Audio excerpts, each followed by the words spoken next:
500-700 টাকার এই কাশ্মীরি চুড়িগুলো দেখো, এগুলো আমি আজকে বাসায় বসে মাত্র 150 টাকা খরচ করে হুবহুব একই রকম বানাবো। তো প্রথমে লাগবে আমাদের বাসায় থাকা যে কোনো টাইপের চুড়ি। এবার এটিতে আমাদের লাগাতে হবে এই গোল্ডেন কালারের লেসটি, যেটা 5 টাকা করে গজ নিয়েছে আমার কাছে। এটা ভালো মতো চারদিকে চুড়ির পেঁচে নিতে হবে। চুড়ি রেডি করা হলে আমাদের লাগবে এই ঝুনঝুনি টাইপের জিনিসগুলো। আসলে এগুলোকে কি নামে বলে আমি আসলে জানি না। এগুলোকে 3টা করে হুকের সাথে অ্যাটাচ করে নিচ্ছি।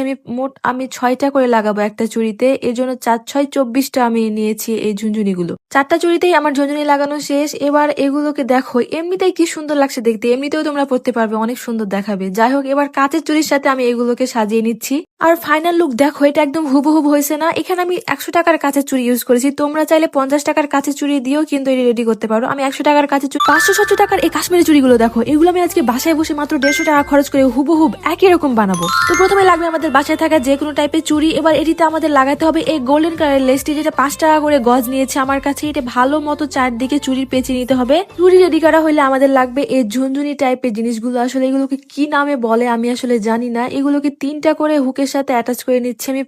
আমি 6টা করে লাগাবো একটা চুড়িতে, এর জন্য 4-6-24টা আমি নিয়েছি এই ঝুনঝুনিগুলো। 4টা চুড়িতেই আমার ঝুনঝুনি লাগানো শেষ। এবার এগুলোকে দেখো, এমনিতেই কি সুন্দর লাগছে দেখতে, এমনিতেও তোমরা পড়তে পারবে, অনেক সুন্দর দেখাবে। যাই হোক, এবার কাঁচের চুড়ির সাথে আমি এগুলোকে সাজিয়ে নিচ্ছি। আর ফাইনাল লুক দেখো, এটা একদম হুবহুব হয়েছে না? এখানে আমি 100 টাকার কাঁচের চুড়ি ইউজ করেছি। তোমরা চাইলে 50 টাকার কাঁচের চুড়ি দিয়েও কিন্তু এটা রেডি করতে পারো। আমি 100 টাকার কাঁচের চুড়ি ইউজ করেছি বলেই আমার 150 টাকা।